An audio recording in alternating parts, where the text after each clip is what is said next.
a una institución, el fanatismo religioso o futbolístico o de cualquier índole es la vida. Y entonces, si eso se ve amenazado, se ve amenazada la vida.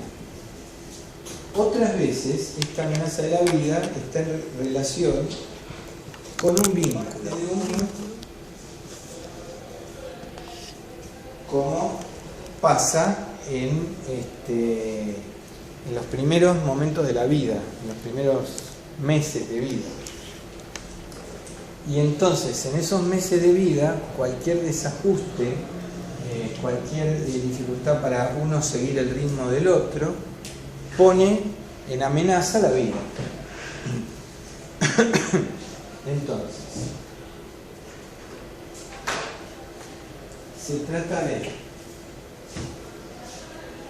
situaciones críticas o conflictivas o lo que fuere. Algunos dicen que no son conflictos porque no hay un entramado de un deseo, una prohibición, etcétera, etcétera. Pero a mí me parece que sí, que son conflictos. Lo que pasa es que son conflictos que se manifiestan de una forma condensada. ¿Me explico? ¿Qué quiere decir de una forma condensada? Quiere decir que el impacto del choque entre dos cosas opuestas es un impacto global, es un impacto no procesable. Es un impacto que cualquiera diría impacta directamente al cuerpo porque no se puede pensar. ¿Cómo? Se tramita. Claro, porque no se puede tramitar. Pero entonces, bueno, decíamos que está en juego la vida, ser o no ser,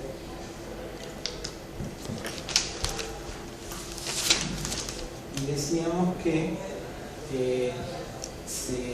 esto ocurre en vínculos que son narcisistas.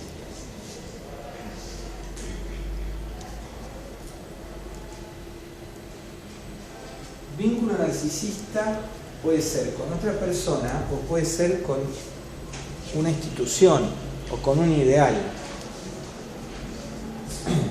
Es más, no se olviden que el narcisismo primario se sostiene gracias a la construcción de un ideal.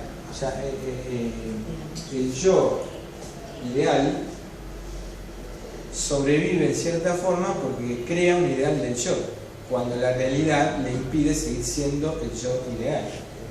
¿Está claro?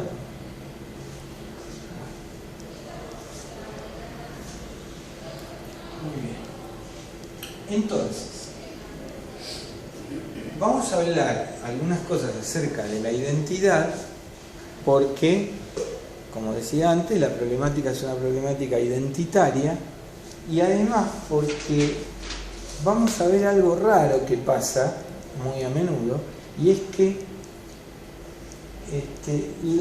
los pacientes a veces parecen sentir al otro como si fuera confundido con su propio cuerpo. En tanto el propio cuerpo por momentos se confunde con el mundo exterior. Vamos a esquematizarlo del siguiente modo. Nosotros tenemos acá una cubierta de auto, ¿no? Esta sería la llanta, o si está sacada de la llanta, el agujero que queda en el medio de la cubierta, ¿correcto? Entonces, la cubierta tiene acá un interior donde hay aire. Y tiene un exterior, que es donde pisa la cubierta.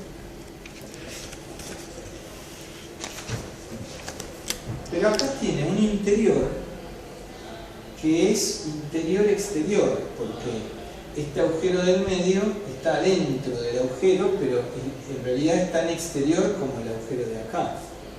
Lo que pasa es que es un exterior que podríamos decir que está como internalizado, parecido al aire en el estómago, ¿no? Que es aire exterior, pero cuando está dentro del estómago es aire interior. Ahora, ese aire interior conecta con el exterior y prueba de ello es el vómito, el eructo o las videocolonoscopías o endoscopías que si quieren pueden conectar a una persona desde la boca hasta el ano, entrando por un lado, saliendo por el otro, ¿no? Y nunca habiendo entrado a los tejidos, porque siempre están por una luz. Bueno, entonces lo que vamos a ver son algunos hechos clínicos que voy a ir tratando de contarles y mencionar, por los cuales en el exterior aparece, por ejemplo, yo qué sé, la madre.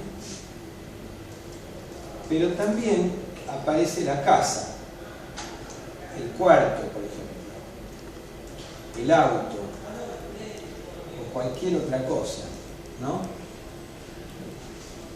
Y luego vamos a ver que todo esto que son cosas del exterior, de pronto empiezan como a reemplazar y a sustituir cosas del interior, como podría ser, por ejemplo, el útero. Vamos a ponerlo acá, como dentro del cuerpo, el útero.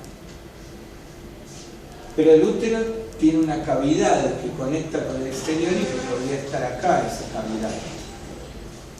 Bueno, los espacios y las personas y objetos y partes del cuerpo, si uno tiene la escucha preparada y refinada para eso, van a ver que están confundidos, que se entremezclan y se sustituyen entre sí. Eso es algo que genéricamente podríamos decir que es algo psicótico.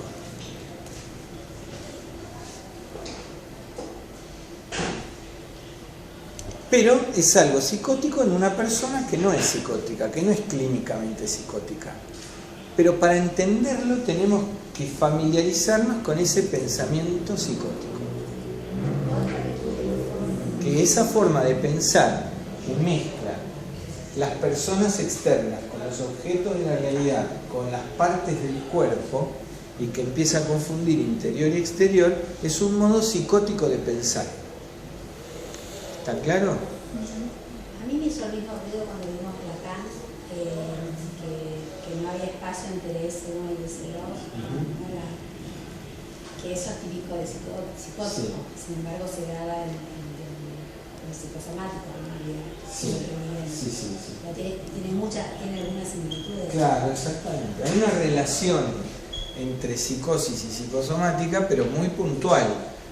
Porque tener una enfermedad somática no es estar loco, pero sin embargo a veces es el producto de una mezcla de niveles lógicos o de cosas abstractas y concretas que en el pensamiento psicótico es muy común. Entonces, uno puede actuar como si tuviera un pensamiento psicótico o fuera psicótico, pero uno no es psicótico, se enferma. Bueno, muy bien, vamos o sea, en ese caso se enferma de una enfermedad somática y piensa como psicótico. No, piensa al contrario, piensa como piensa de una manera que a veces es excesivamente normal, ¿no? Justamente viene con la enfermedad somática y piensa de una manera muy concreta, y si vos le interpretaste dice que estás loco, ¿no? Y puede tener un pensamiento muy racional, no piensa como un loco, pero tu escucha debe funcionar como si con esa capacidad de escuchar algo loco, para darte cuenta que en eso racional que el paciente habla, resulta que ocurre esta fusión de lo interno y de lo externo y de las cosas con las personas y con las partes del cuerpo. Yo creo que acá mencioné el ejemplo de esa mujer que estaba obsesionada con el cuarto del hijo. Nunca lo mencioné. Una vez me consultó un marido enloquecido porque la mujer estaba descompensada con el hecho de que le habían hecho una reforma en la casa, y en esa reforma ella dice que el arquitecto le había hecho mal la reforma de la casa, y que entonces no podía dormir, no podía desangustiarse, estaba enloquecida con eso, de que le habían hecho mal la reforma de la casa. Bueno, ¿qué reforma de la casa le hicieron, señora? Y bueno, dice, yo quise juntar, ampliar el living de mi casa, tirando una pared abajo del cuarto de mi hijo. Y quedó mal, y lo hizo mal, y no me avisó que iba a quedar así, y ahora ya está hecho y no se puede reparar, y quedó mal. Bueno, entonces, ¿qué hace un psicoanalista? Dice, bueno, ¿de qué me estará hablando? ¿No? Con lo cual empieza uno a preguntar otras cosas, de la constelación familiar, bla, bla, bla, bla. Entonces, ¿qué había pasado? Por ejemplo, la primera pregunta, ¿por qué quiso juntar el cuarto de su hijo con el hijo? Bueno, porque el hijo se fue de la casa, se fue a vivir solo. ¿Qué tal? ¿Cómo está? Entonces, el hijo se fue a vivir solo. Y con la novia, qué sé yo. ¿Y qué más? Y entonces, bueno, yo siempre pregunto a los pacientes, y les recomiendo a ustedes hacerlo también, bueno, ¿qué enfermedades ha tenido? ¿Qué operaciones tuvo a lo largo de su vida? ¿Usted es sana? ¿Tiene diabetes, hipertensión, gota, qué sé yo, las enfermedades crónicas, ¿no? Bueno, y entonces la paciente dice, bueno, operaciones, la habían sacado el útero, tenía una histerectomía. ¿Cuándo le sacaron el útero? Cuando se fue el hijo, clavado. Yo ya casi podía predecirle, decirle, a que se lo sacaron cuando se fue el hijo. Cuando se fue el hijo. Entonces yo ya estoy pensando con este pensamiento. Les digo, para esta mujer, hijo y útero es lo mismo. Y la ida del hijo es vivida como un arrancamiento del útero. Entonces, ¿van entendiendo a qué me refiero? Hay una cavidad y un órgano que tiene esa cavidad. Y hay un hijo que está acá, en el exterior. Pero ¿de dónde salió el hijo? Salió de acá. Como no están separados, cuando el hijo se va, a ella le arrancan el útero. Es como perder una parte del cuerpo. Ahora fíjense ustedes esto. Resulta que esta mujer no sabía que del útero viene la menstruación. Ella creía que venía de la vulva, de la vagina, pero no sabía que venía del útero. Entonces parece que el cirujano le dijo, bueno, usted le tenemos que sacar porque tenía miomas, no sé qué, acepta, firma, que acepta que... Bueno, sí. Cuando se lo sacan, después dice, no me viene la menstruación, ¿no? Entonces, fíjense, ¿estaré embarazada? ¿No? O sea, otra vez, el hijo que se fue, tengo otro. No, que vas a estar embarazada, te agarraron el útero. ¿Y qué tiene que ver? No, ¿cómo que tiene que ver? Entonces le explican, el cirujano le explica, y se la agarra con el cirujano, usted no me dijo, usted no me avisó. Entonces, ¿quién es el arquitecto? Es el cirujano. ¿Cuál es la casa? Es el útero. ¿Cuál es la reforma que le hicieron, de la que se está quejando, que es irreversible, que no tiene arreglo? Es que le sacaron el útero. Lo concreto. Claro, y este útero que le sacaron está en relación con este hijo que se fue. Bueno, es un ejemplo de lo que les quería decir. Por ejemplo, yo atendí muchísimos años una chica muy grave, que tenía un problema muy grave de la piel, que tenía una profunda disociación cuerpo-mente, que después vamos a ver que es una característica bastante típica que podríamos llamar psicosomática, esa disociación cuerpo-mente. Esta chica de pronto decide que se va a vivir sola, ¿no? Entonces se muestra mentalmente con ganas de irse a vivir sola, describe todos los preparativos, las cosas que compró para la casa, las decisiones que tiene que tomar, lo contenta que está, todo lo que va a hacer. Y mientras describe esto, empieza a empeorar de su enfermedad de la piel hasta límites insoportables para el observador, para el médico, para el psicoanalista, para todos, ¿no? Entonces uno va viendo una persona que con su mente te está diciendo re contenta que se va a vivir sola. Y con su cuerpo te está diciendo, por favor, no me dejen ir a vivir sola porque yo me hago pedazos. ¿Vieron esos personajes de las películas estas de ciencia ficción que no sé, que le pegan un tiro con rayos y se hacen polvo? Entonces, la paciente se va haciendo polvo delante de todos, desesperados, ¿no? Pero al mismo tiempo que se va haciendo polvo, está diciendo, como en otra dirección, como si la mente va para un lado y el cuerpo va para el otro, lo feliz, preparada y dispuesta que está a irse a vivir sola. Y todos estamos pensando, ¿cómo mierda te vas a ir a vivir sola en este estado? Vos necesitas casi internarte en terapia intensiva. Me vas a necesitar, no sé, una enfermera a las 24 horas que te esté cuidando y estás hablando de irte a vivir sola, ¿no? Bueno, lo mismo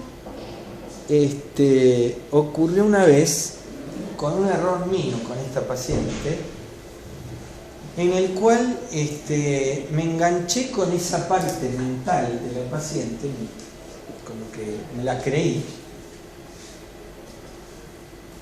Porque esto es un poco como con los chicos, o sea, si uno tiene, no sé, un hijito o una hijita que tiene 3 años y dice, yo voy a manejar un avión, un nene de 3 años, ¿no? ¿Qué le vas a decir? No, pero vos sos muy chiquito. Sí, uno le dice muy chiquito, pero lo más probable y mejor es jugar a manejar un avión y regalarle un avión y poner 3 sillas apiladas con 2 que sean las alas y vamos con el avión. O decirle, sí, qué lindo, y digamos saber que te lo está diciendo un nene de 3 años.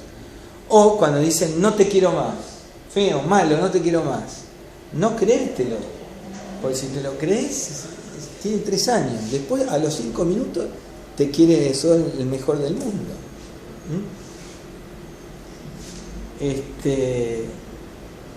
¿Me vas a acordar?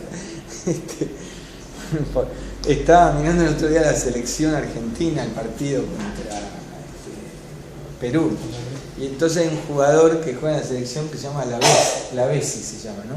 Y a mí no me gusta cómo juega y no entiendo cómo está en la selección. Entonces estaba mis 2 hijas, los novios, estábamos todos mirándolo y yo digo, yo no entiendo a este tipo, Lavesi, cómo juega en la selección. Es un burro, no vale nada. Empecé a despotricar contra Lavesi. Y el tipo empezó a jugar bien y el relator decía, el mejor jugador de la cancha es Lavesi. Entonces habían pasado 20 minutos y yo estaba diciendo, bueno, cada tanto hace alguna bien, qué sé yo. Bueno, esa variabilidad que tienen los borderline, que tienen a veces los bipolares, bueno, son cosas de los chicos. Bueno, entonces,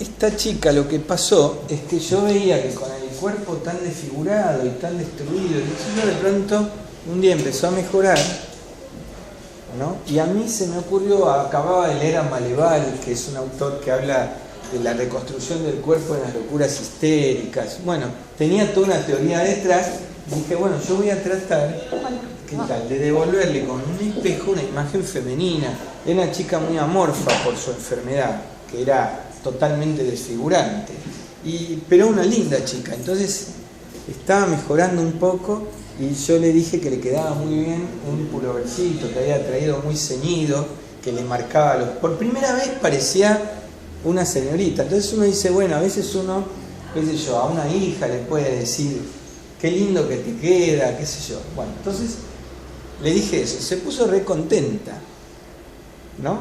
Ahora bien, después de mí tenía que ir a una enfermera que la encremaba 100% del cuerpo y era algo que le estaba haciendo muy bien. Entonces, bueno, sale contenta de la sesión, va a la enfermera, la encreman, todo, le sacan, se viste y va y se olvida el corpiño. Se hace un lapsus, se olvida el corpiño, se pone todo y se va sin corpiño y la enfermera, ¿de quién será este corpiño? Ah, es de fulana. Entonces yo digo, esto es un acting en relación a lo que pasó en la sesión. porque yo le dije que le quedaba bien, ¿no? Bueno, esa semana tuvo un brote horrible, una grabación espantosa, ¿no? Entonces, esto pasó hace muchos años atrás. Entonces yo enloquecido voy a supervisar. ¿Qué pasó? ¿Qué pasó? Y entonces el supervisor de aquel entonces me dice, mira, él tenía mucha experiencia con psicóticos. Se me hace acordar mucho una vez un analista que por querer hacer algo parecido piropeó de alguna forma a una paciente psicótica, muy psicótica, y a la sesión siguiente abre la puerta y aparece, se había puesto caca en el cuerpo, ¿no? Y como diciéndole, estoy lista para recibirte, como una cosa así loca, ¿no?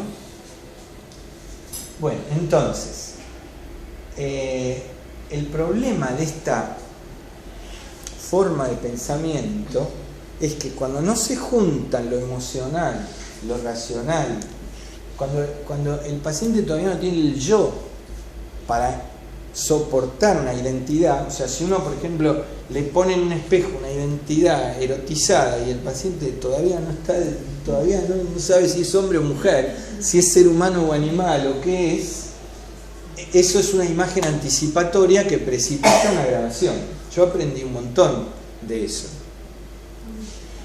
Ahora, también, les digo para que no se pongan fóbicos, también una vez a una paciente muy grave de la piel que se trató conmigo, una vez estaba mejorando, y entonces me dice, ¿le puedo dar un abrazo al irse, no? Y yo le dije que sí, y le di un abrazo, ¿no? Y se fue, con la teoría del contacto y la importancia, qué sé yo. Bueno, también se descompensó las veces siguientes, pero psicológicamente, y entonces eso fue trabajado y esta paciente anduvo fantástico, muy bien, o sea, fue muy bueno el abrazo, pero requirió muchas sesiones después, mucha contención y que yo soporte todo lo que me atacó y lloró y no quiero venir más, o sea, una reacción emocional muy fuerte que tuvo después, pero digamos, me la banqué y entonces la paciente siguió y fue bueno el abrazo. Incluso esta otra del corpiño también mejoró un montonazo y esa paciente estuvo muchísimos años, después le di el alta, está muy bien, pero en ese momento fue una metida de pata. O sea, a veces uno se equivoca, pero no es fatal, digamos, después siguen las cosas y se pueden reparar. Bueno, entonces,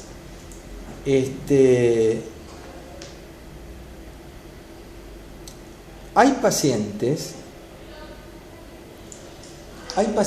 que cuando mejoran psíquicamente van demasiado rápido y hay que ponerse los cinturones de seguridad porque pueden empeorar en su enfermedad. Y hay otros que al revés, cuando uno ve que empiezan a mejorar psíquicamente, te están avisando que están mal de la enfermedad, pero empiezan a mejorar psíquicamente, eso anuncia que van a mejorar físicamente. ¿Me explico? ¿Por qué? Porque el tema es así. Lo que verdaderamente cura es que se junten las emociones y el pensamiento y que vayan acompasadamente, porque lo que enferma es la disociación psicosomática. El otro día me voy un poquito por las ramas, pero es que me entusiasma más a mí no decir toda bueno, los que me conocen saben que me gusta innovar, que si digo siempre la misma clase no transmito el mismo entusiasmo, ¿no? Entonces, acá el tema es así.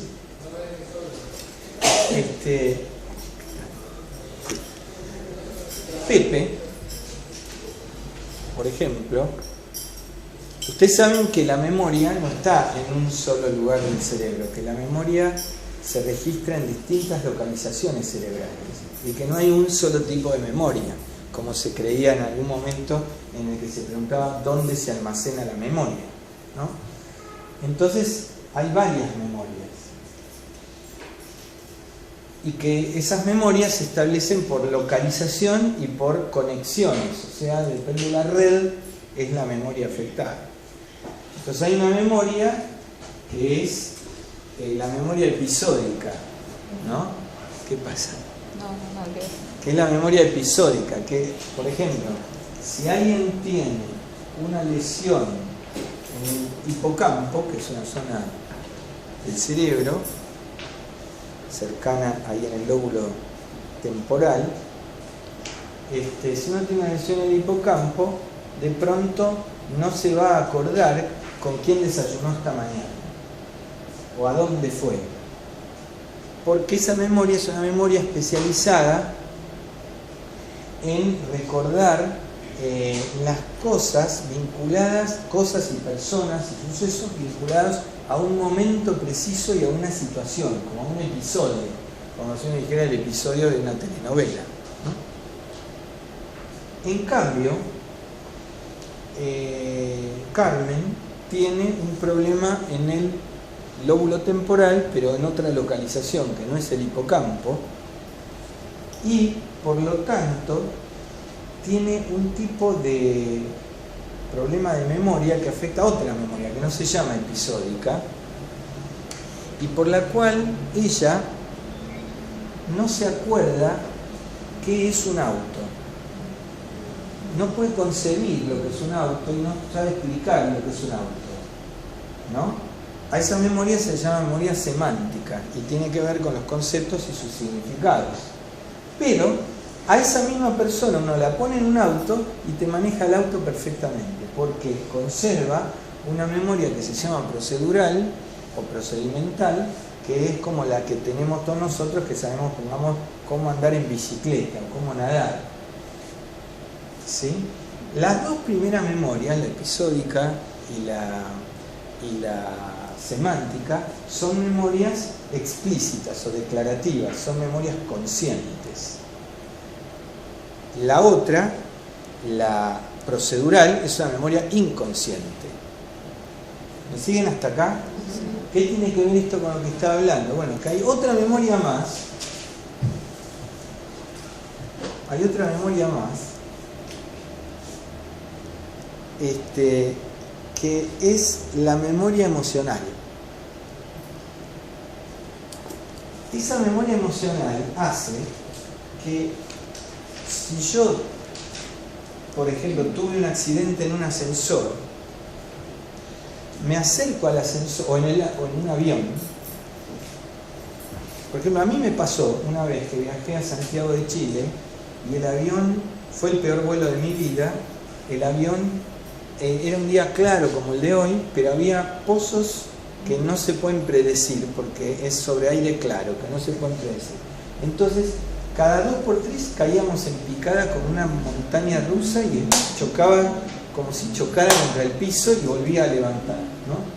Bueno, lo hizo varias veces, una después de la otra, y el avión tiene como una flexibilidad, ¿no? Se levantaron las tiras de metal del coso de los asientos de tanto que se dobló el avión. O sea, fue una experiencia, dolor en el cinturón de seguridad, porque si no lo tenía chocábamos contra el techo, ¿no? Bueno, ok, pasó, llegué sano y salvo, estoy acá y no soy un fantasma, sexto sentido, no es solo una película. Pero el asunto es que a la vez siguiente que tomé un avión, cuando hubo una mínima turbulencia, me estaba muy asustado, me agarraba fuerte. O sea, ¿qué pasó? Se activó la memoria emocional. Los pacientes que tienen enfermedades crónicas les pasa lo mismo respecto de un rebrote de la enfermedad. ¿Me explico? O sea, tienen una enfermedad, la pasan muy mal, esto despierta muchas reacciones emocionales y luego se curan. Cuando hay el más mínimo indicio de que va a volver la enfermedad, reaccionan por ese mínimo indicio con la afectividad del peor momento del brote anterior. ¿Está claro? Bueno, Entonces, lo que nosotros tenemos que lograr con los pacientes es juntar todas estas memorias que están como separadas, juntarlas con un proceso de elaboración preconsciente y consciente. ¿Me explico? O sea, cuando uno le dice a un chico, vamos, vos sabés, vos lo vas a poder hacer, no es que uno le tiene que enseñar de nuevo a andar en bicicleta, la memoria procedural está, pero lo que uno necesita es alentarlo para que conecte ese saber hacer automático, lo conecte con una emocionalidad diferente de la última vez que se cayó. Es lo mismo que cuando el técnico le da aliento al jugador y le dice, vos podés. ¿Está claro? Bueno.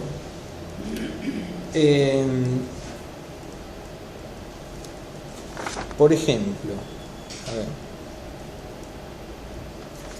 Yo me acuerdo que esta paciente, por ejemplo, la otra cosa que quería hacer era viajar a Bariloche, ¿no? Y todos muertos, ¿cómo va a ser esta chica para viajar a Bariloche sola? ¿No? ¿Quién la va a cuidar? ¿Cómo se va a arreglar? ¿Qué sé yo? Y entonces estaba que internet, que booking.com, todo preparado, y entonces de golpe agarra y me dice, cuando ya tenía todo preparado, ¿no? Preparado así mentalmente que parecía como cualquiera que se va a ir a Bariloche. Entonces me dice, ¿el barco que va a Bariloche es el mismo que va a Trelew? O sea, no tenía la más mínima idea de dónde iba. ¿Me explico? O sea, su configuración espacial. O sea, ya elegía hotel y no sabía que a Bariloche no se puede llegar en barco. ¿Habrá visto Lago Nahuel Huapi y habrá pensado? ¿Me entienden? Bueno, entonces, muchísimas veces estamos trabajando con los pacientes. ¿Cómo se reacciona frente a una cosa así? Una discordancia entre el mundo real y en una mujer inteligente, Sí. y que viene. Bueno, ¿cómo decía Perón? Decía armoniosamente, todo en su medida y armoniosamente, decía Perón, ¿no? Todo en su medida y armoniosamente, es decir, primero, tratando de conservar la cordura. Primero que todo es conservar uno la cordura. No mostrarse. No, porque lo que te da ganas es desamarrear. O sea, uno reacciona como indignado, enojado, no vaya, como papá, como tutor. Por otro lado, uno lucha desesperadamente para no volverse loco uno. ¿No es cierto? Pues uno lo que tiene que hacer, bueno, ahora vamos de lleno, tu pregunta es buena, muy buena, porque vamos de lleno a lo que iba a explicar. Hoy voy a explicar lo que Blecher llama núcleo aglutinado. Creo que lo tenían que dar para ahora, ¿no? Voy a explicar lo que es núcleo aglutinado.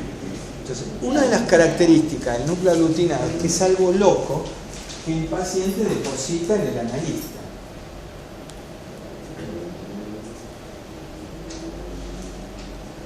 Entonces, lo primero que tiene que hacer el analista, dice Blecher, y yo estoy totalmente de acuerdo, es mantener el clivaje o separación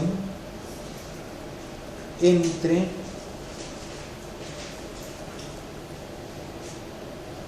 el depositario y lo depositado. ¿Esto qué quiere decir? Me va a depositar algo loco, pero yo tengo que mantener la separación entre mí como depositario y eso loco que me depositó. Algo así como si me pusiera un paquete explosivo y me dice, te dejo este paquete. Y yo le dijera, espera, a ver, vamos a ver, un momentito. También está como apelando a la identidad del analista. Claro. Y hay que lograr mantener la propia Exacto, identidad. muy bien, tal cual. Es lo que Esto es lo que se llama identificación proyectiva, que es muy distinto de una proyección. ¿Entienden? La proyección, supongamos, es que yo estoy cansado. Por ejemplo, nunca me voy a olvidar, no sé, cuando a alguien le quieren sacar sangre y no le encuentran la vena, y entonces el sacador de sangre le golpea así y dice, no te pongas nerviosa, le dice a la abuela que no le puede sacar la... Entonces, eso es una proyección. El nervioso es el extraccionista, que no me puede encontrar la vena, entonces dice, es porque usted se pone nervioso. ¿Está claro? Eso es una proyección. En cambio, lo del paquete es una identificación proyectiva. Es más que una proyección. No es que te echo a vos,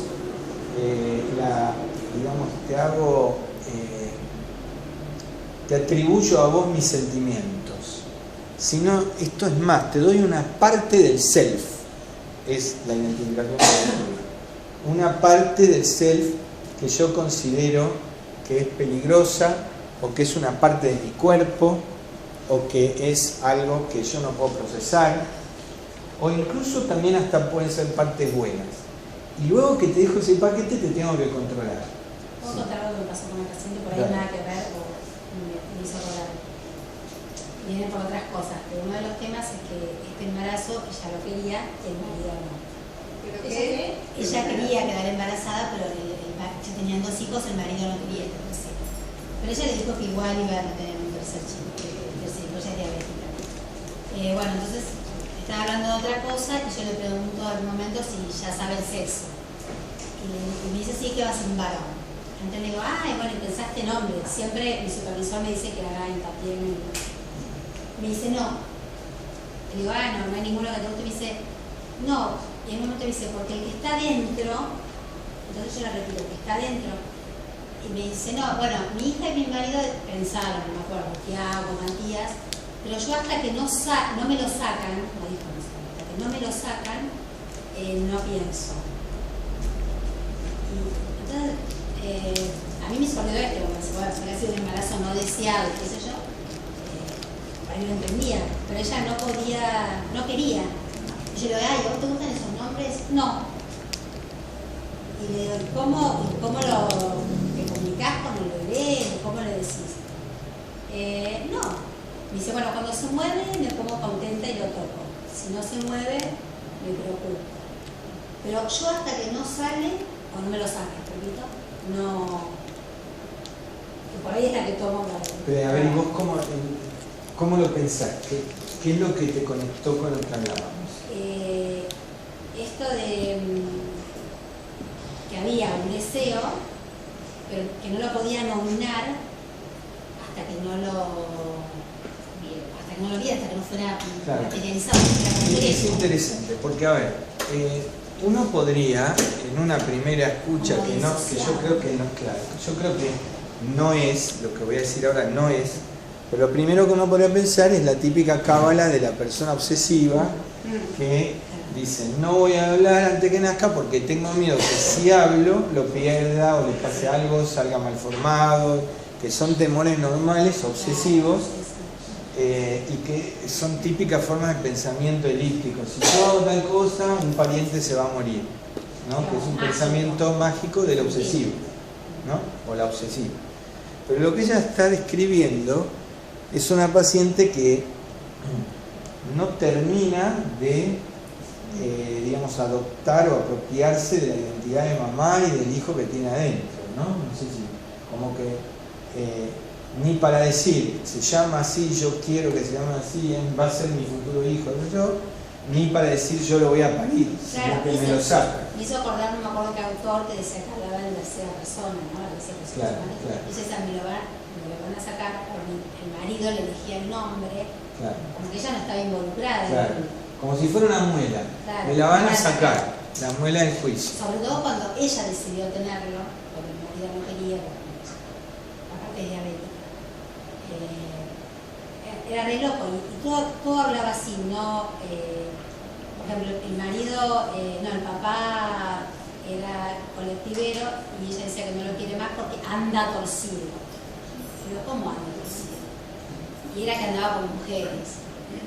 el colectivero. Y entonces Pero está bien, son buenos ejemplos. Sí, a ver.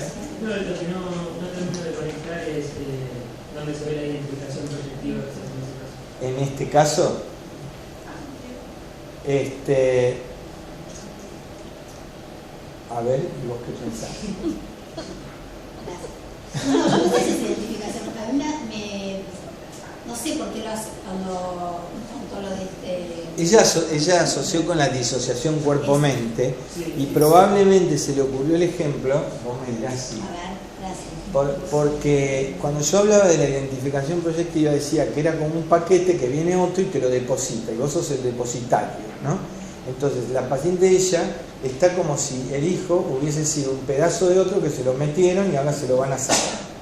Y no como una cosa de ella que le pertenece, sino como una cosa extraña adentro de ella, en donde la identificación proyectiva la habría hecho otro, digamos, ¿no? No sé si... pero claro, no es un ejemplo, digamos, para decir, bueno, acá está el ejemplo de identificación proyectiva, pero sí se entiende por qué ella lo asoció. ¿Está claro? No, era por eso, yo decía, si lo deseó tanto, o sea, que concibió, a pesar de que el marido no quería, ¿cómo no puede conectarse y hablar en tercera persona y no le puede elegir un nombre? Eso, ahí me hizo sensacionista. Bueno, lo que estamos... Ahora vamos a ir de lleno al tema, ¿no? Ahora lo que estamos trabajando son indicios, indicadores, características discursivas, conductuales, que a mí lo que me gustaría es que ustedes empiecen a familiarizarse con esas cosas para luego detectarlas en sus pacientes y decir, esto es lo que decía en el curso y que a mí me da una pauta de que tengo que trabajar por acá. Por ejemplo, ella dice que esta chica es diabética. ¿Cómo trabajaría yo el tema de la diabetes en un caso así? Bueno, por ejemplo, pensaría, ¿cómo sería el pensamiento psicótico aplicado a esta situación? Y bueno, yo diría así, ¿qué es la diabetes? La diabetes es una enfermedad por la cual el organismo no dispone de la insulina necesaria para introducir la glucosa dentro de los tejidos, ¿verdad? Introducir la glucosa dentro de los tejidos permite hacer propio, incorporar el azúcar, ¿sí? De hecho, los diabéticos tienen hiperglucemia, pero sus tejidos sufren por falta de glucosa, porque toda la glucosa está en la sangre, pero no entra a los tejidos, porque falta la insulina que las hace entrar. Entonces, yo ahí buscaría, pero no es que digo, esta paciente es diabética, entonces yo siempre digo que hay que tener este pensamiento salvaje, se llama, pensamiento salvaje, para interpretar y para pensar, es el de los sueños también, pero eso no significa que entonces cada vez que haya una diabetes vamos a interpretar lo mismo, o sea, 22 sonopatitos, 48 motoquipala, de la diabetes esto y el reumatismo lo otro. ¿Me explico? No simplifiquemos, pero no desechemos ese simbolismo porque a veces nos da pautas para poder empezar a hacer interactuar el cuerpo con el lenguaje.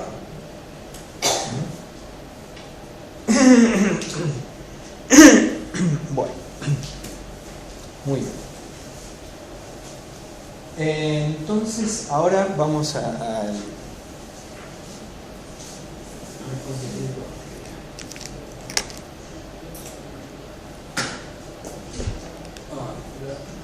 No te lo cambié yo, Pensé que ibas a poner el video. No. Disculpame. Ahí volvió.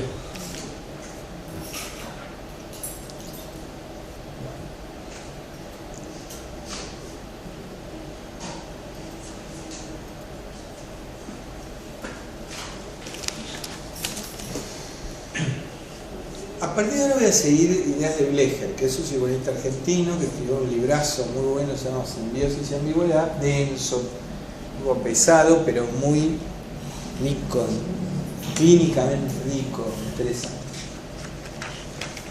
Flecher nos dice que el bebé posee un estado de indiferenciación primitiva como punto de partida del desarrollo y que este estado indiferenciado no es nada, él está en el lado opuesto de Lacan, o sea, el bebé no es una pantalla en blanco, para él el bebé viene con una organización psíquica, lo que pasa que primitivísima, muy primitiva, pero no en blanco. Y las relaciones que tiene el bebé con el mundo exterior son indiferenciadas y corporales. Esto es que será un bebé que está como en el limbo, pero se le vincula con su mamá, se vincula con la luz, con el aire, con la temperatura, y todo a través de su cuerpo. No diferenciándose claramente ni de la mamá ni del mundo exterior. Esto es nada más lo de metamorfosis y neotenia, es nada más que en la naturaleza existen estrategias para enfrentar lo que sería la hostilidad del mundo exterior, ¿no? Bueno, entonces, la neotenia es una característica que tienen algunos animales o seres biológicos que, por ejemplo, mantienen la forma de espora si las condiciones climáticas no son las adecuadas para que se desarrolle la planta, el hongo o lo que fuere. Entonces son un esporo, como si fuera una semilla que está esperando, hibernando, esperando que las condiciones ambientales sean las adecuadas. Bueno, la idea de Flecher es que todos nosotros también tenemos partes más primitivas de la personalidad que están inmaduras, que conservan el estadio previo, como la espora conserva, o la larva conserva su formato de larva hasta que sale del medio acuoso o cambia la estación o lo que fuera, entonces se puede transformar, yo qué sé, en el gusano o en la rana o lo que fuere. Las ranas no salen de larvas, pero un renacuajo que... La mariposa. Bueno, entonces, para Flecher el ser humano también tiene como estos fenómenos que son más de neotenia que de metamorfosis. Por lo cual es interesante estudiar estas formas más primitivas para entender cuando de pronto aparecen clínicamente, como islas dentro de una persona que parece normal o que es normal. Bueno,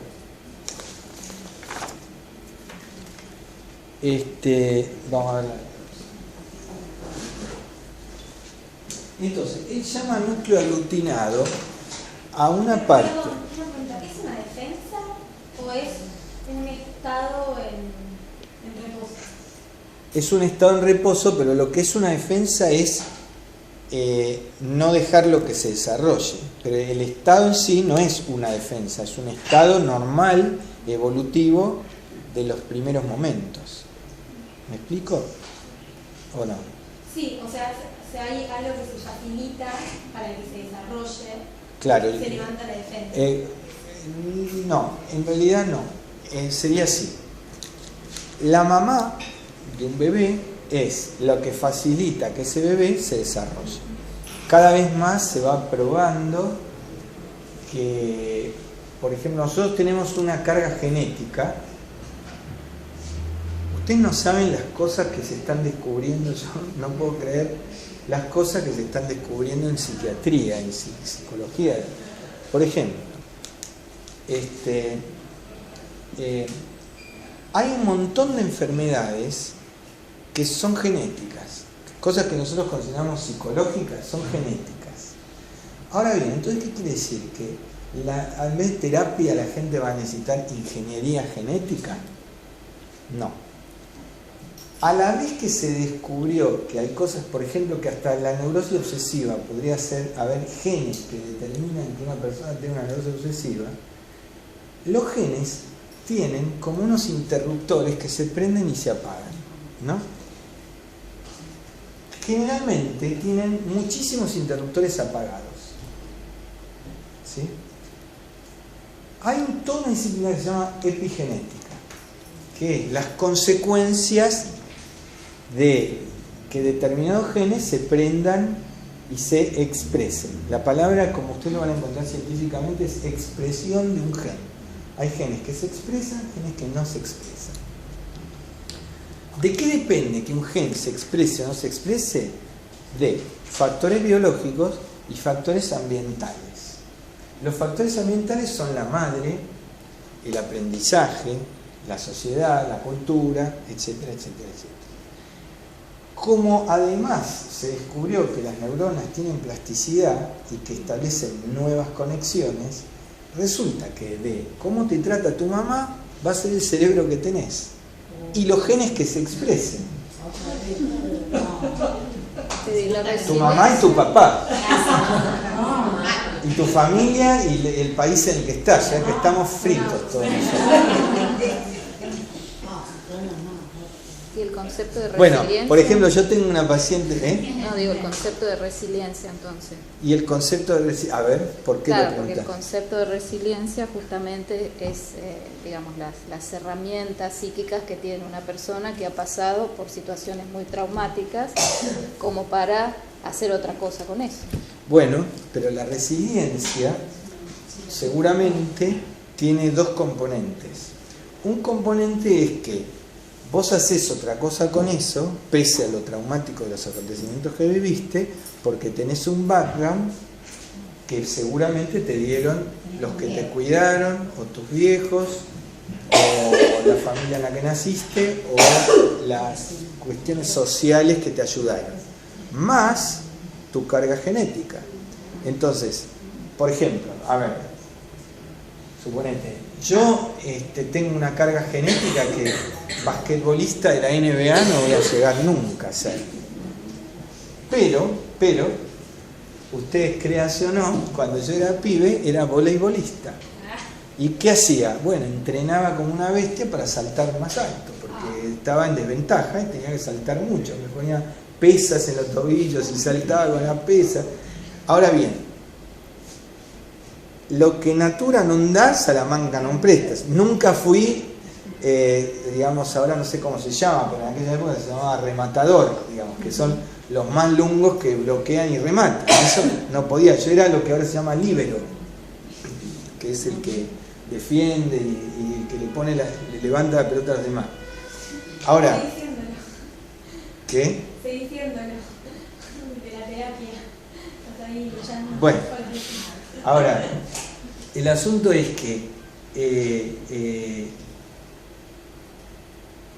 la resiliencia va a depender de las ciertas posibilidades con las que de fábrica, de que naciste más resistente, más positivo, porque hay familias que son más tristes, o personas que, por ejemplo, heredan el cuadro bipolar, que en algunos casos es clarísimamente hereditario, ¿no? Pero a la vez lo interesantísimo de lo que se está descubriendo ahora es que más descubren que las cosas son biológicas y orgánicas, más descubren que por medios psicológicos se pueden modificar. Entonces resulta que a mayor descubrimiento de la organicidad de las cosas, esto viene acompañándose de una ruptura de la creencia de que lo orgánico desde lo psicológico no se podía hacer nada. ¿Me entienden? Es lo que decía Freud frente a cada cosa que él descubría. Bueno, esto va a ser así hasta que la neurología defina de qué manera. Bueno, pero la psiquiatría biológica tiende a pensar, una vez que descubre eso, se ha visto, Freud decía todas paparruchadas, esto lo único que hay que hacer es psicofármacos o ingeniería genética. Y sin embargo, de pronto te aparece este Kandel, el premio Nobel, que es un psiquiatra, que descubre estudia la memoria y descubre plasticidad neuronal y descubre que una meta moderna de investigación es cómo actúa la psicoterapia para modificar las neuronas, no los pensamientos solamente, las neuronas. ¿Me explico? Esto no es parecido cuando uno dice que la enfermedad está latente y determinada de su Claro, lo mismo que el cáncer, ¿se expresa o no se expresa? Es así. Las enfermedades se expresan o no se expresan. Ahora, de pronto está el que tiene la carga genética para un cáncer de colon y el otro que tiene la carga genética para un cáncer de cerebro o del pulmón. Pero por ahí no se expresa nunca.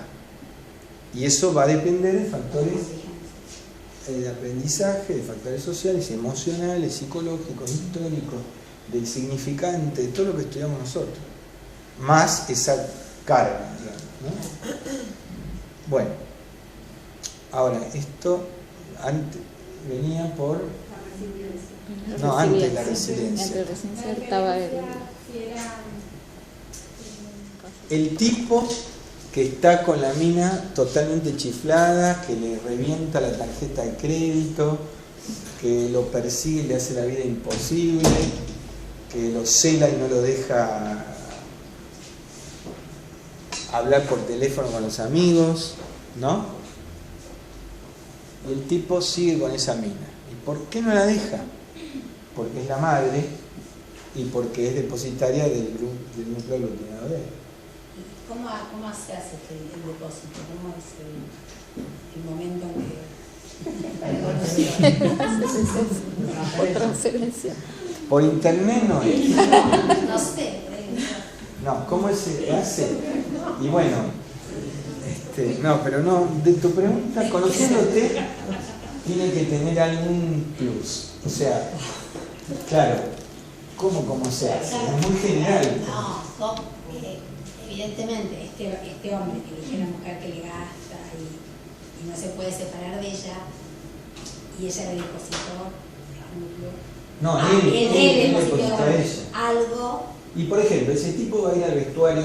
Por ejemplo, yo tengo siempre la fantasía alguna vez de escribir una novela que se llame Vestuario de varones, ¿no? ¿Por qué? Porque es muy interesante las charlas de los tipos en los vestuarios de varones y los personajes que las mujeres nunca van a conocer en su vida, lo mismo que hay cosas que nosotros nunca vamos a conocer. En el baño de mujeres escribo yo. Bueno, claro. Por ejemplo, el personaje del vestuariero, que todos los que van al club, el tipo que da las toallas, que también hay una mujer en el de las mujeres, ¿no? Por ejemplo, siempre pienso que habría que hacer un thriller, una novela policial, en donde esos personajes son oscuros. Bueno, ya dijeron porno, no sé. Bueno, la mujer de las toallas, el hombre de las toallas y las perchas y los jaboncitos, son personajes oscuros. ¿Por qué? Porque primero los conoce medio club. La otra mitad del club el tipo puede entrar, nadie lo vio nunca jamás. Y en cambio para la mitad, dividida por sexo, es un personaje muy familiar. Lo ves siempre, tenés confianza, te sentís reconocido por él, ¿no? Bueno, en las charlas de los hombres en el vestuario, hablan de las mujeres mal, no hablan bien, hablan mal. No hablan de las mujeres, hablan de las brujas. Exactamente, exactamente. Se refieren a las brujas. Ahora, y entonces, siempre el personaje de la mujer aparece como atrapante, como una telaraña, como una no hincha pelotas, loca, persecutoria, digamos. Los hombres en el vestuario de varones largan eso, ¿no? Ahora eso es algo de la infancia, es la madre de la primera infancia. ¿Me explico? Entonces, ¿qué pasa? Que hay hombres que buscan en la mujer a esa madre con la que tienen experiencias indiscriminadas, indiferenciadas, corporales, qué sé yo, y entonces cuando pegó, encajó con eso, se enamoran de esa mujer, se casan con esa mujer y después desesperadamente quieren escapar de esa mujer, pero mantenerla controlada, que contenga el núcleo aglutinado. ¿Está claro? El enganche, o sea, ¿cómo se Y hace? viceversa, esto pasa también con la mujer, con el hombre. El hombre que no le da plata, que no le da permiso, que la tiene como extorsionada con el tema del manejo del dinero, o que es violento y difícil de autoritario y que no tiene freno, que toma, qué sé yo, a pata, o que es borrado, que es como no se hace cargo, que no la reconoce, como un colgado, se olvida siempre. Si yo le dejo las cosas, la casa no funciona. ¿no? Bueno, cosas escuchadas de la madre o vistas en el padre muchísimas veces. No está. Bueno, entonces, el núcleo aglutinado es el conjunto de esas partes inmaduras debe ser segregado. ¿Para qué? Para evitar la disgregación psicótica. Si uno se queda con eso, eso es improcesable y enloquecedor. Entonces hay que sacárselo.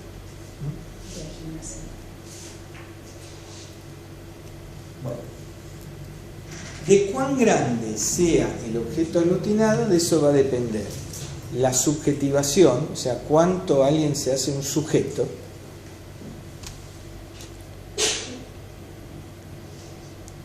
el sentido de realidad, el sentimiento de identidad y el esquema corporal. A mayor magnitud del núcleo aglutinado, más problemas de esquema corporal, menor subjetivación, más problemas de juicio de realidad y tambaleante sentimiento de identidad, ¿no? Por eso se va a buscar una identidad muy fija relacionada a soy de River, soy de Boca, soy de o tengo este dinero o lo que fuere, porque la identidad como tal es endeble, entonces necesita una cosa muy material y muy concreta a la cual aferrarse. El tatuaje.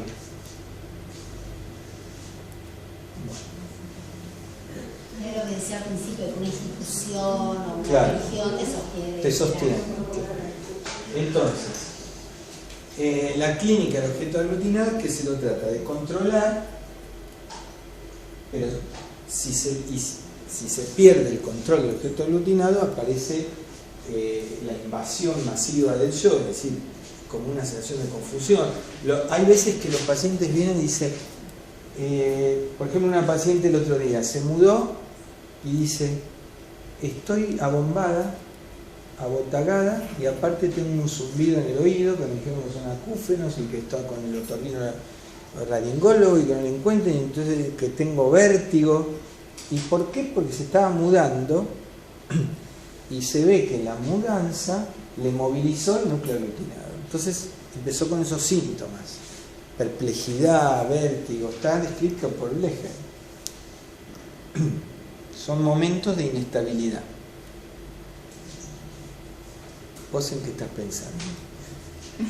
No, estaba pensando en... Mirás como escudriñando. Sí, estaba pensando en Lacan cuando habla de la conmoción fantasmática. Claro, pero puede ser. habría algo más concreto en el cuerpo también acá. Pero tiene que ver con la conmoción fantasmática. Tiene que ver. No lo considero que sea algo completamente distinto.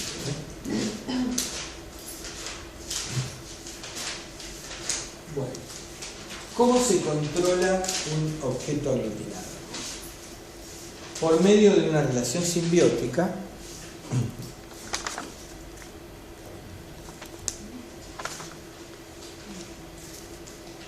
por medio del bloqueo afectivo, por medio de la disociación cuerpo-mente,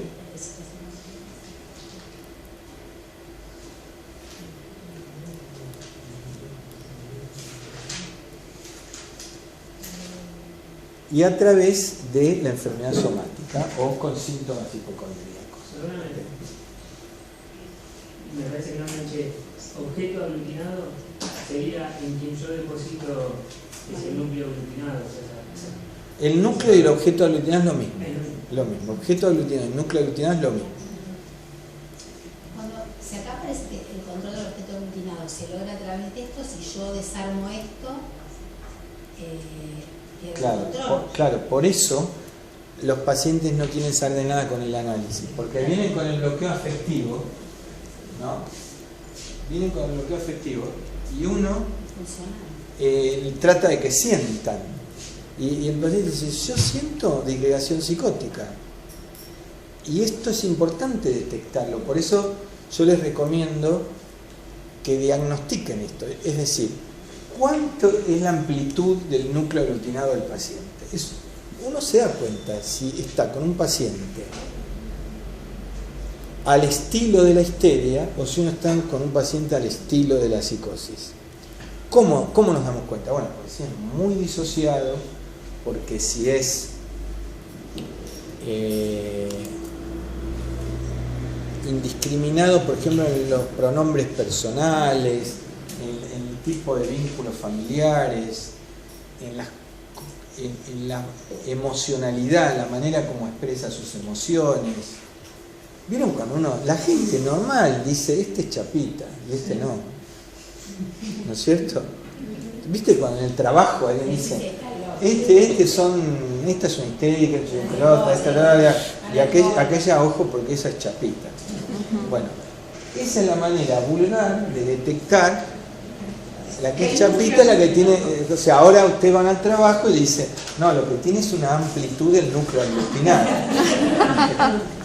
Pero digo, entonces, en esto de detectar, hay que tener cuidado. Cuando es chapita, hay que movilizarlo. claro, cuando es chapita, el análisis tiene que ir mucho más despacio y tiene que hacerse mucho más en proyección, con rodeos o señalando las cosas emocionales en objetos afuera del paciente. Si total igual es un sincicio que va a llegar al paciente eso. A la más mínima, por ejemplo, si el paciente avanza muy rápido, no se entusiasmen mucho y en vez de decirle más, díganle un momentito, por ahí en la sesión de hoy fue demasiado, hagan de buffer. Ya total nos vemos la próxima y vamos a seguir hablando de esto, pero despacio, vamos despacio. ¿Por qué? Porque si no después viene la disgregación. Pero ojo, porque hay autores, los de Martí, por ejemplo, que con el argumento, con el argumento de que la pérdida, no hablan de núcleo aglutinado, pero lo que dicen es que el paciente tiene una vida operatoria y que si tienes poco preconsciente y qué sé yo, que entonces se puede, uno con interpretaciones recarga el preconsciente y lo puede enfermar al paciente.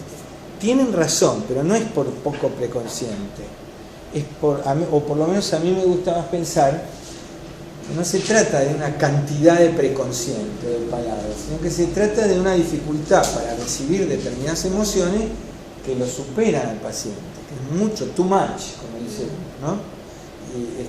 Entonces, no es que hay que ponerse un toscano en la oreja, hay que seguir escuchando, interpretando todo para uno y usando ese conocimiento para ir despacito por la periferia analizando al paciente. Bueno, entonces, la simbiosis es una relación que permite la inmovilización y control del objeto aglutinado. Es muda, o sea, solo se hace evidente en los momentos en que se rompe. Y el mecanismo sobre el cual está instituida, sobre el que se asienta, es el mecanismo de identificación proyectiva, que es el que... La relación simbiótica, ambos objetos están en la misma situación, ambos Sí. uno le deposita al otro su núcleo. En general sí, porque cuando uno se hace depositario, es una sociedad, cuando uno se hace depositario, digamos, por ejemplo, yo he visto varias veces un enfermo crónico que tiene la esposa, que está sana, protesta, se queja. Cuando el tipo se cura, ella se enferma, casi siempre. Lo he visto muchas veces. En realidad, hacer una relación simbiótica es muy difícil de que se rompa. Claro, y cuando se rompe amenaza la locura, ¿no?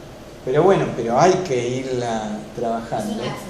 Generalmente cuando uno la trabaja, lo que se resuelve es la ambigüedad, que es otra cosa que suele acompañar a la simbiosis. La ambigüedad permite cosas contradictorias sin contradicción. Por ejemplo, me voy a Bariloche en barco y no tengo contradicción, ¿no? Entonces,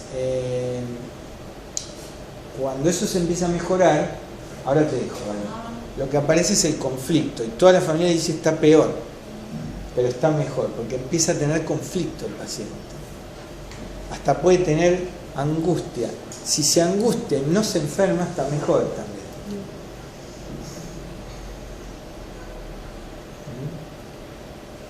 Sí, ¿querías decir? No, me acordaba, no me acuerdo qué autor decía que los psicosomáticos no toleraban la paradoja. O sea, estaba pensando en Cantero decía, o Winco.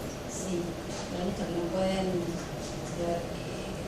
tolerar esto de empezar a separarse de ser y no ser, fácil. Claro. Ser y no ser al mismo tiempo. Pero la paradoja no era solamente ser y no ser, sino era también También no lo sé. claro.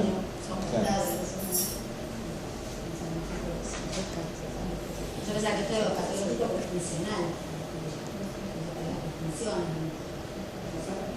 Más fuerte, así escuchando. No, yo digo, este funcionamiento es Porque patológico. ahora tenemos tabiques, tenemos planos de clivaje disociativo, splitting material. Sí. No, lo que yo le decía es que es distinto la ambigüedad de Blecher que la paradoja de Winnicott. La paradoja de Winnicott, digamos, que sería algo saludable poder atravesarla. Claro. Se escucha y tiene, es muy importante. La ambigüedad es algo enfermo, la paradoja no es enfermo. ¿Nunca conocieron a alguien ambiguo? Por ejemplo, perdonen, yo siempre que, no sé, el problema es que a mí se me ocurren ejemplos políticos y una vez ya comenté, hice un comentario político y se fueron 4 alumnos ofendidos, no volvieron nunca más. El año pasado fue eso. Pero para mí Scioli es ambiguo. Para mí es un personaje ambiguo. Y en política los ambiguos tienen mucho éxito. Porque todo no hay contradicción.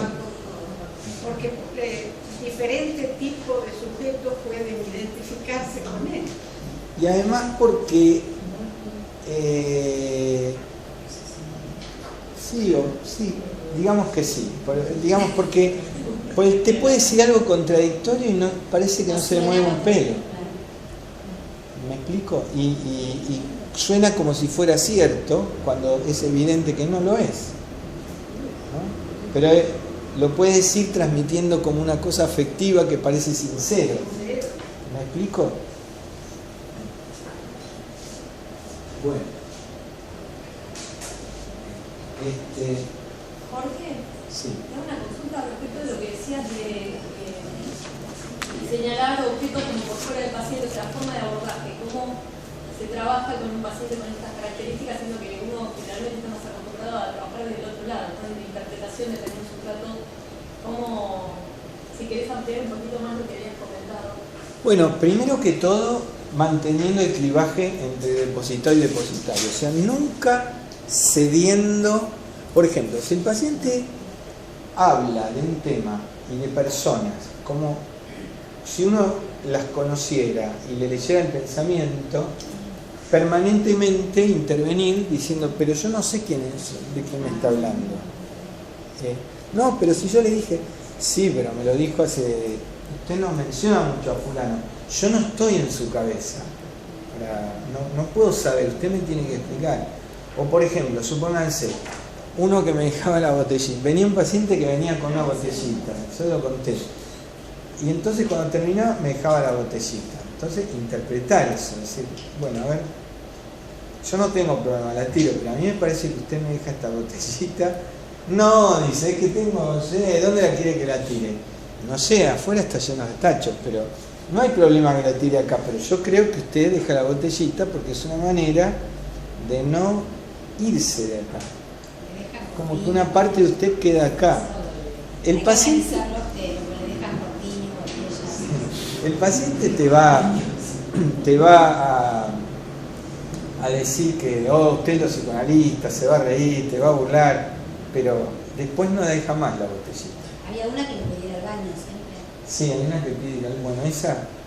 Yo como paciente, perdón, porque yo hace poco todavía no puedo entender por qué lo hace, pero cada vez que entra, es decir, por lo que siempre entra, va al baño, y sale de la consulta, va al baño, pero todas las veces hizo lo mismo. Bueno, eso hay que interpretar. Y estoy tratando... Pero a ver, lo que pasa es así, es muy delicado. El tipo va a decir, no, bueno, tengo la próstata, quédate. No, es un chico joven. Bueno, entonces próstata no es, 20 años. Entonces yo se lo diría así, le diría, ¿sabes? me llama mucho la atención que cada vez que venís acá, al entrar vas al baño y al salir vas al baño, ¿no? Sí, para mí tiene que ver algo con una cuestión de... A ver, es muy tímido y tiene problemas con la sexualidad y demás. Yo lo que más por el A ver, esperen, no hablen entre ustedes así se... perdón. No. Es decir, la problemática de él es que es muy tímido y tiene dificultades para hablar con las mujeres y demás. Yo lo encaro más por el lado de la sexualidad, pero es como un tema que no hablamos demasiado, todavía estoy intentando dilucidar por qué. Por ahí tenés que esperar y ver si en la sesión aparece algún indicio. Dice algo. Ahora entiendo. Vos sabés que a mí me llamaba la atención que vos cada vez que venís, vas al baño a la ida, vas al baño a la vuelta. Y ahora que dijiste esto, me parece que tiene que ver con esto. Pero lo que no hay que hacer es tomarlo como que eso no está dentro del análisis. Puede hacerlo. Ni siquiera hay que prohibírselo. Anda al baño. Pero yo te lo voy a interpretar porque venís a un analista, ¿no? Me acuerdo una vez a mí, un analista hace muchos años atrás me enseñaba, en la época que fumaban mucho los pacientes, te pedían fuego. Es típico el paciente fumador que le pedía fuego al analista. Y entonces le daba fuego, pero le decía, ¿tiene fuego? No, bueno, un momento. Él se iba y tardaba 5 minutos en volver y volvía con una caja de 222 fósforos de madera de la cocina, ¿no? Los patitos. Entonces era como un acto analítico, porque el fuego le daba, no le privaba de él, pero generaba algo que el paciente no podía dejar de hacer algún comentario. Desde, pues se ve que usted no fuma porque no sé qué o de cuánto, o cómo tardó, ¿no? Entonces después tan complicado, el asunto es que después no le pedían más, porque sabía que perdía 5 minutos de la sesión, y además porque cuando hace el comentario de los fósforos de madera, ahí ya sí se puede intervenir más fácil. Bueno.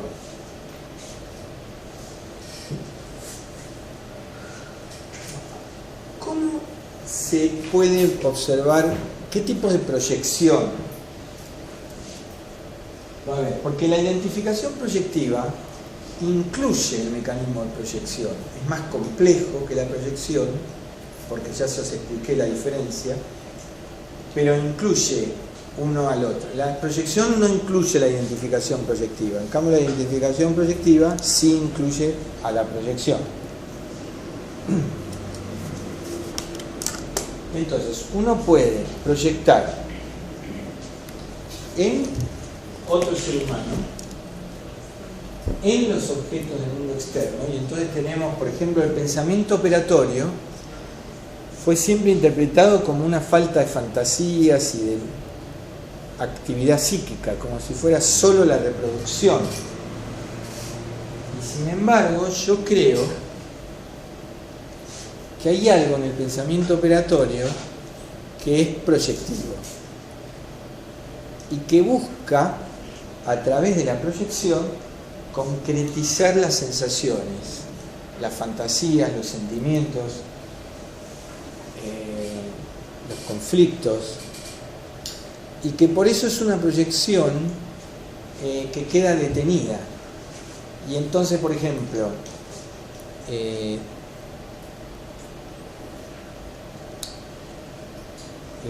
yo puedo,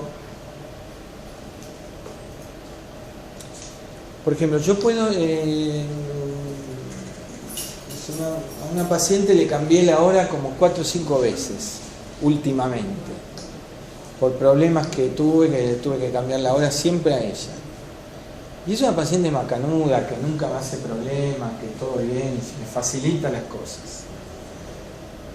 Pero de pronto hoy vino y me empieza a contar todas situaciones en donde le quieren arrebatar el lugar, en donde está, como si fuera una de ustedes, y va a sesión y dice, hoy nos pusieron en un aula que no es para psicología. ¿Y por qué? Si siempre tenemos, y además siempre nos dan la peor ahí en Belgrano, que no se puede respirar, y ahora dan esta de anatomía, y además a mí me gusta sentarme adelante, cuando llegué ya estaban estos, Bueno, entonces, yo digo, me está hablando de que, y entonces dice, alguien le arrebató el lugar, y está hablando de que yo le cambio la hora y se la estoy dando a otro, que se la está arrebatando, ¿no?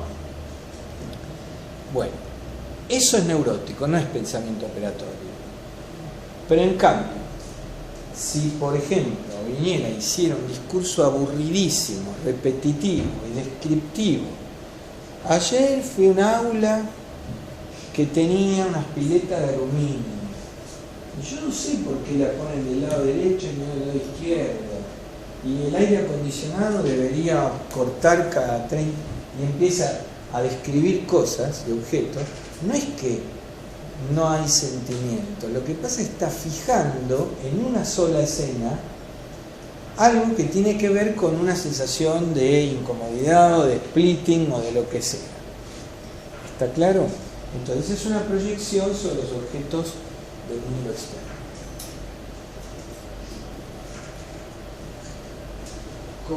Bueno, y después sobre el propio cuerpo, que es cuando una persona,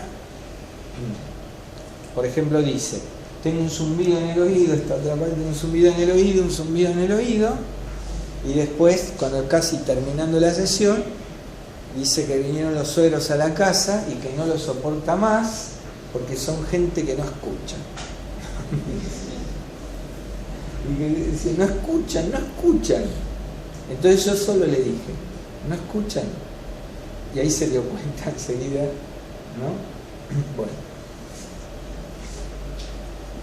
Y eso porque lleva un tiempo de análisis, si no, no se hubiera dado cuenta. Me hubiera contestado, no escuchan.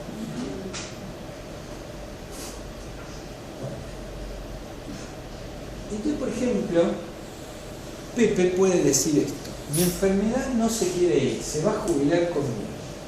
Pepe era un funcionario que era como el director nacional del PAMI, ¿no? Y me dice esto, ¿sí? Entonces, hay una proyección de él a los jubilados, porque él toda la vida trabajó con los jubilados y ahora habla de que él se va a jubilar. Ahí hay una primera como unión con las personas que él atendió. Segundo, la enfermedad también se va a jubilar. Después, él y la enfermedad se van a jubilar juntos. Y ven que hay un ambiente, que es el ambiente del trabajo, el de los jubilados. Hay una personalización de la enfermedad que se va a jubilar, y el que se va a jubilar, todos nos jubilamos. Parece como la perinola, ¿no? Ponen todos. Esta frase es una exteriorización del núcleo aglutinado. ¿Entienden cómo se va detectando cuando uno ve que en lo que el paciente dice está su trabajo, su medio ambiente, sí mismo, su enfermedad, y a todos es como que les pasa lo mismo? Como cuando en Gran Hermano lloran todos.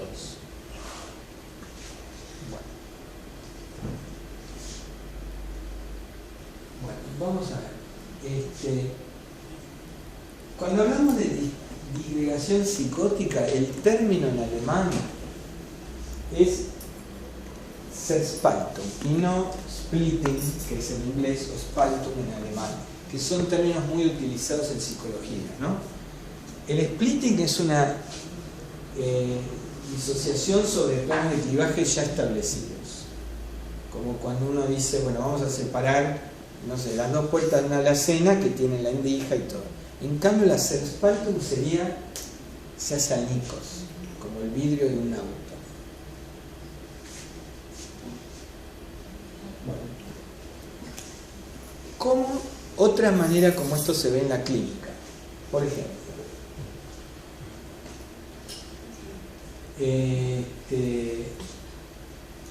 el paciente viene y trae un problema.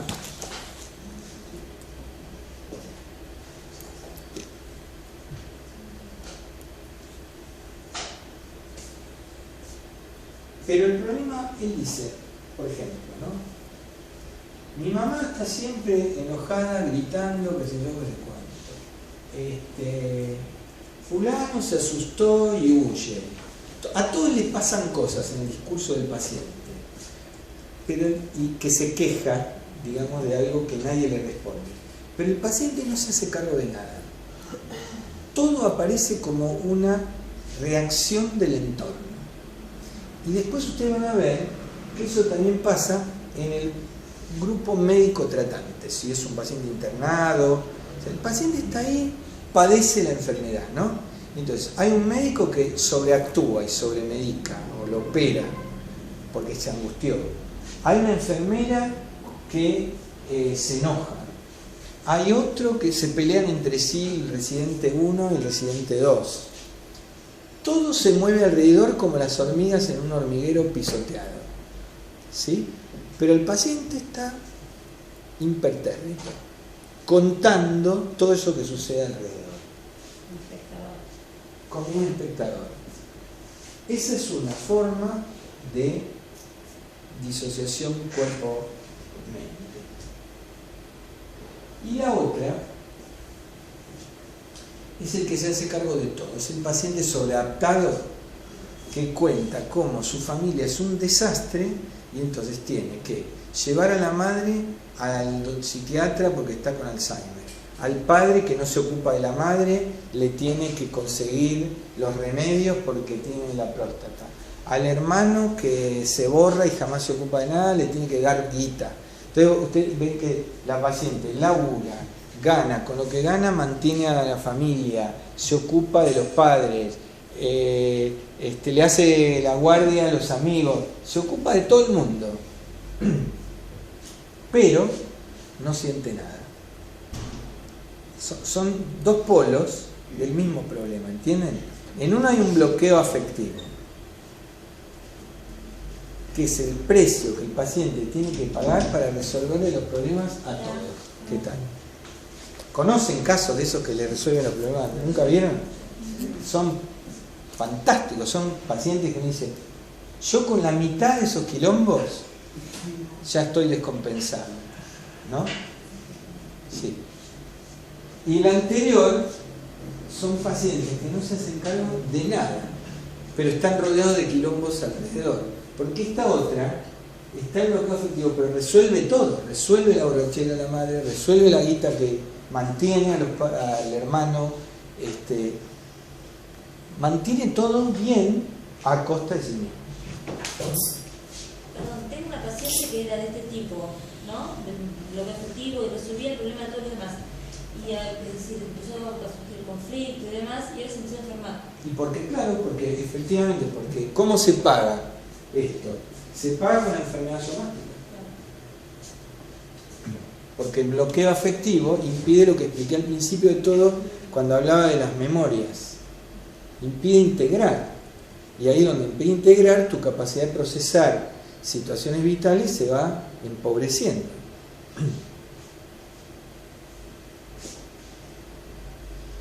Bueno, la que habían preguntado en la terapia, vos, ¿no? O ustedes atrás. ¿Cómo se trabaja vos? Sí. Entonces, movilizar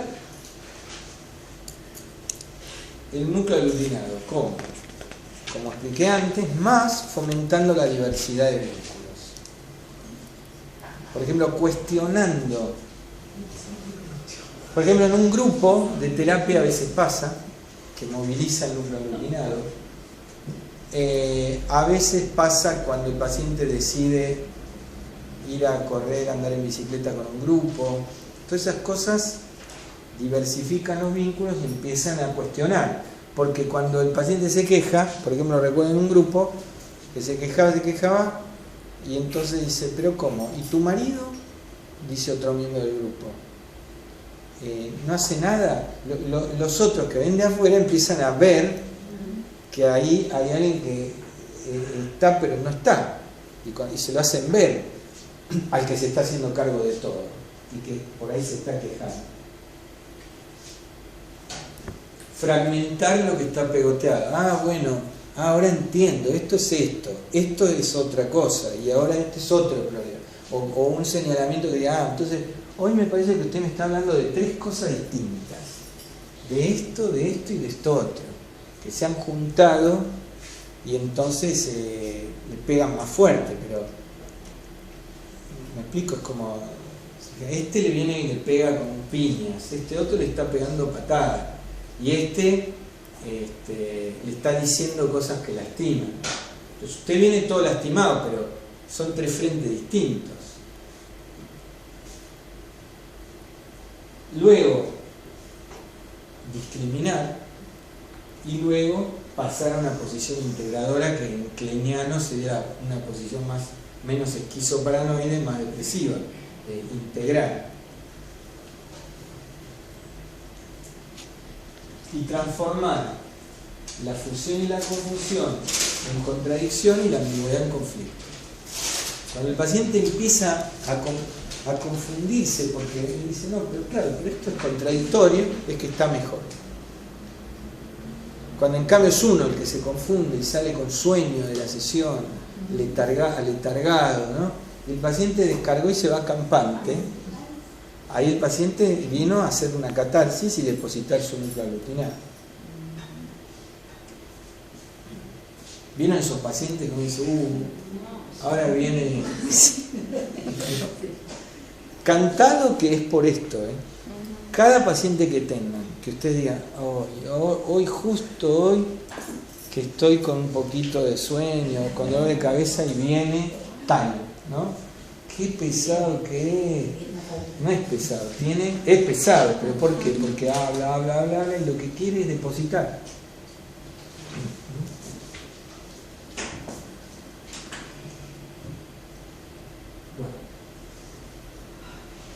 ¿Qué es lo que intentábamos explicar con esto? Que hay muchas veces que en pacientes con enfermedades somáticas hay una confusión entre representación y percepción, entre cuerpo y mundo exterior. Es lo que como empecé la clase, solo que esto lo dije al principio. Por las características de la enfermedad, por cómo responde al tratamiento, por lo que el paciente dice, por las maniobras que hay que hacer para curarla desde el punto de vista médico, uno empieza a darse cuenta que eso encaja con una historia, o con una emoción, o con un personaje de la familia. Y cuando uno se capta eso, entonces dice, acá la enfermedad está relacionada con esto y confundida con esto. ¿Y cómo se puede confundir una cosa tan material con una cosa tan psicológica? Porque está funcionando este funcionamiento de la parte psicótica de la personalidad que llamamos microaglutinado. Bueno, lo que yo quería, esto. Vamos a hacer una cosa. Me quedó pendiente lo de las neuronas espejo, pero si no se van a quedar sin descanso, son 8:45. Hoy empecé muy puntual, entonces estamos desde en punto de las 6. Como quieran ustedes, a las 8 ya viene Canteros para hablar del siguiente tema. Les digo 2 palabras solo para que tengan... la idea de las neuronas espejo es un descubrimiento de un grupo de investigadores italianos que encontró que en el cerebro de los monos se activaban unas neuronas cuando veían al experimentador tomar una taza de café. Y esas neuronas que se activaban, lo que hacían eran neuronas como conectarse con neuronas motoras de los dedos de tomar la taza de café. O sea, reproducían el movimiento que los monos observaban. Pero lo reproducían, como diría Freud, a pequeña cantidad. O sea que el mono no movía la mano para agarrar una taza imaginaria, sino que mentalmente movía la mano para agarrar la taza igual que lo hacía el experimentador. Pero esto a tal punto que no movía las mismas neuronas cuando agarraba una taza con asadera que cuando agarraba un vaso, que se agarran distintos.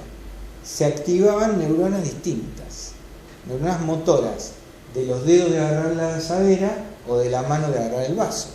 Entonces dice, el mono me está limitando. Pero a nivel, a nivel representacional, no es que el mono gestualmente lo hacía. Lo hacía a nivel neuronal. Se veía en la pantalla. se ve en la pantalla que las neuronas motoras de los dedos esos estaban activadas. Bueno, entonces este descubrimiento fue fabuloso y entonces después descubrieron que no era solamente para la motricidad, que también era para las emociones. Que por ejemplo, si uno le ponía una cara de asco o de rabia o de lo que fuere, se activaba una vía que iba a las localizaciones cerebrales del asco, de la rabia o de lo que fuera. Y entonces descubrieron cómo es el sentimiento de empatía. Nosotros, por ejemplo, ustedes hacen así. Yo interpreto que ustedes me están escuchando y que así quiere decir, te entiendo lo que estás diciendo. ¿Por qué? Si ustedes lo que hicieron es así, no me dijeron, yo te entiendo. Yo podía haber interpretado que estaban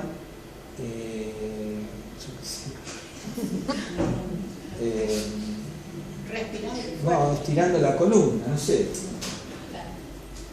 ¿No? O cuántas veces uno hace así para acomodar el pelo. Bueno, yo entiendo las expresiones de ustedes, las entiendo, porque mis neuronas espejo activan en mi sistema límbico la misma emoción y los mismos movimientos. Es más, el ser humano mueve las manos cuando habla porque eso le facilita al observador entender lo que uno está diciendo. Si yo les digo que voy a manejar títeres, es muy probable que les diga, porque entonces me manejo como un títere. Y esto hace que sus neuronas espejos hagan el mismo movimiento y con eso ustedes entienden mejor el concepto de títere que yo les quiero transmitir. Entonces a estos investigadores les surgió una pregunta. Si hay una empatía tan grande entre el yo y el otro, ¿cómo sabemos que cuando algo le pasa al otro y no me está pasando a mí? ¿Cómo se diferencia el yo del otro? Porque hay unas supraneuronas espejo que inhiben a las neuronas espejo para que la magnitud del estímulo que las neuronas espejo transmiten sea menor. Al ser menor, yo me doy cuenta que eso no soy yo, que le pasa al otro. Es exactamente lo que describió Freud en el proyecto de psicología para neurólogos. Exactamente. Cuando habló de energía libre y energía ligada, proceso primario, proceso secundario, y de los afectos automáticos y la angustia señal. Pero, y por ejemplo, la identificación a un líder, por ejemplo, ¿tiene que ver con esto también? Totalmente. Y por eso lo estamos tratando, porque los mecanismos identificatorios están muy relacionados con la acción de las neuronas espejo. Pero después se descubrió algo más todavía, y es que mis neuronas motrices de patear se activan vía neuronas espejo, no solo cuando veo patear a alguien la pelota, que por eso, cuando uno está mirando fútbol es el Tano Pazman, porque uno está en una especularizándose con el equipo, sino que también cuando yo escucho la palabra patear, activa mis neuronas de patear. Bueno, vamos a parar acá y en todo caso me voy a reservar ¿tengo clase del mes que viene? Porque no les pasé la película de John Malkovich que tanto le oí. Es que no quería que salga de mala definición. ¿Quién quiere ser John? ¿Quién quiere ser John Malkovich? Demencia y paciente oncológico, psicoanálisis organizable, esa clase. Bueno. La ginecología.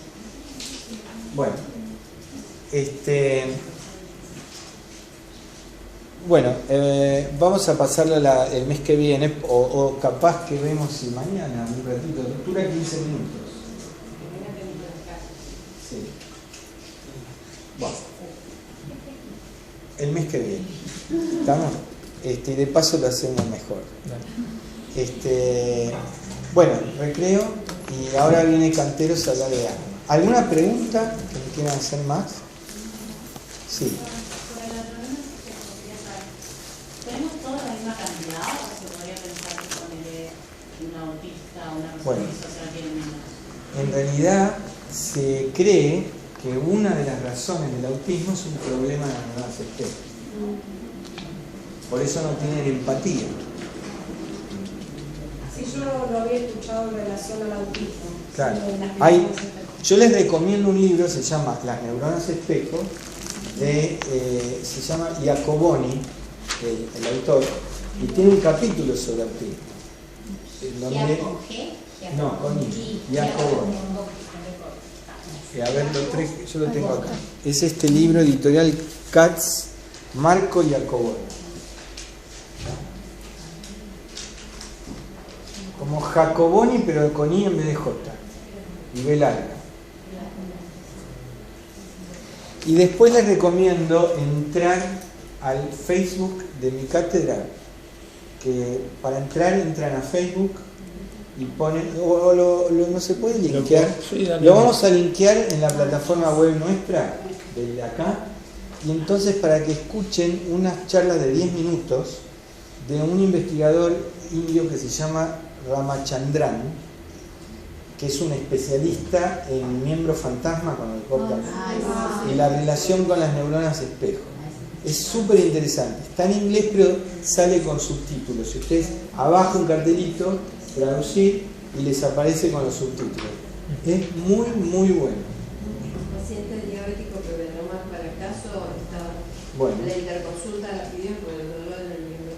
Bueno, Matías lo va a linkear, entren a la plataforma y acceden. Muy bien.